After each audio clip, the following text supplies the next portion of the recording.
It is so good to see you. Yeah, Congratulations on season 5. You know, when you think about this journey you've been on, and you are the foundation of this series, as a director, is this show everything you expected? Well, first of all, I would say from a human perspective, I'm the creator of the series, but I think the foundation of the series. You are the foundation. Come on, it's a passion project. For sure, right? But I think it comes from the true foundation, which is the God's word, a relationship with Jesus, and it's none of it's expected. I think that's part of the.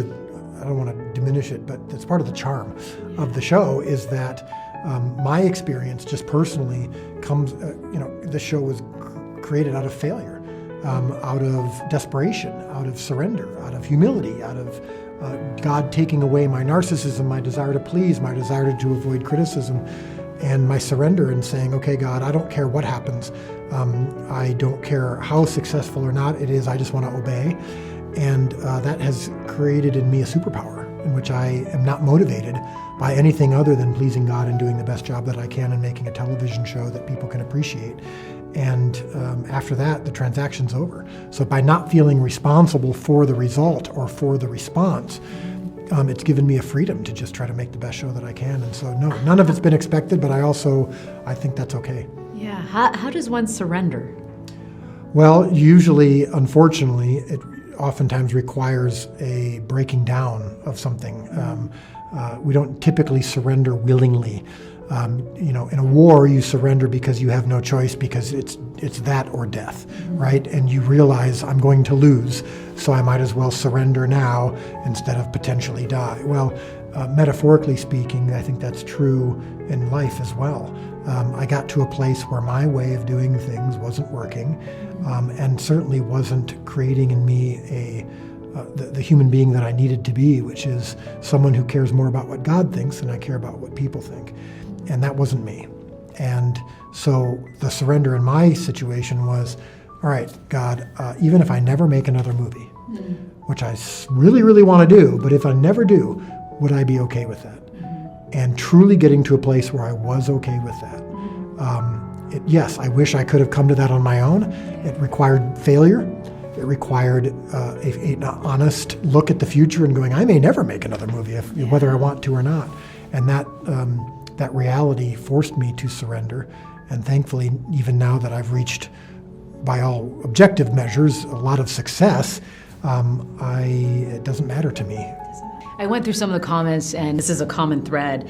Kira wrote, "This show has literally saved my relationship with God. It means this isn't just a series, it's a statement." Yeah. I mean, we hear that. When you hear that, and I mean, I'm assuming you do read some of these comments, but when you hear that, you're bringing back people to God, and you're making them believe again. With the series and directing. It's pretty powerful. It's extraordinary, and it never gets old to hear that the show was in some way a step towards a closer relationship with God. Yeah. It's in many ways, for some people, it's a gateway drug into a close relationship with God. For some people, it's a return. For some people who've been with God their whole life, or with Christ their whole life, and the show kind of reinvigorates it or makes more clear something that maybe they haven't always understood. It's overwhelming, and it's very humbling, and it never gets old. But I still want to make sure that I recognize my place in it. I'm not this good. I'm just not. I'm not good enough to do a show that's impacting and changing people's lives around the world. You are though. Well, I'm honest enough to recognize that I'm not good enough to do it on my own. And so I'm able to kind of put that aside and go, all right, I'm going to bring my skills to the table. I'm going to make some really good 5 loaves and really good 2 fish. And I think I'm good at that. I think I've got a good recipe, but I didn't feed the 5,000. And I'm willing to recognize that. Set the stage for me. You're shooting The Last Supper. We're going to see season 5. The day you have the table ready, the disciples are all sitting there. The candles are lit. Jonathan's sitting at the front table. He's about to deliver his line. Set me, what is going through your mind? What is happening at that point for you? Well, I can honestly say that we don't bring any more weight or seriousness to any particular scene over anything else. All of this is important. All of this is sacred. We're trying desperately to capture the character and intentions of Jesus in the Gospels. But every now and then, you have a moment like the Last Supper where you go, we get to recreate.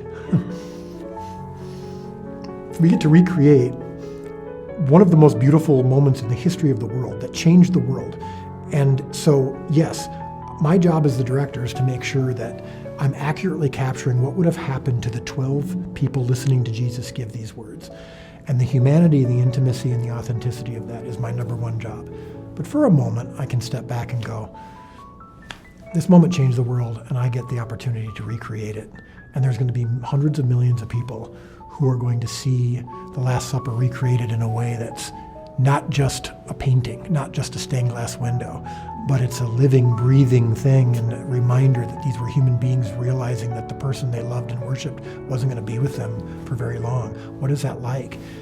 So I for sure had a moment of, I'm really fortunate and this is really cool.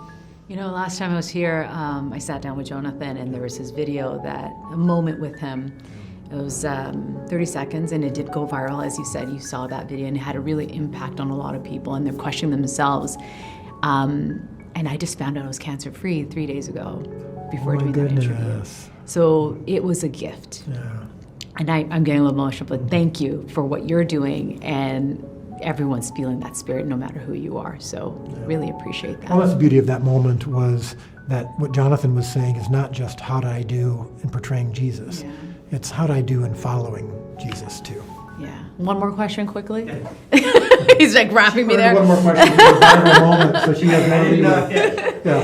I read it when you said you just got given I know. I'm so. You can take another half hour. But that was. I played the card, but it was. As a cancer survivor, just let me like. But 3 days before that, I was in that's Portugal extraordinary. and I found out, and so I think that moment was very special for me to feel, and you guys gave that gift to me, that moment.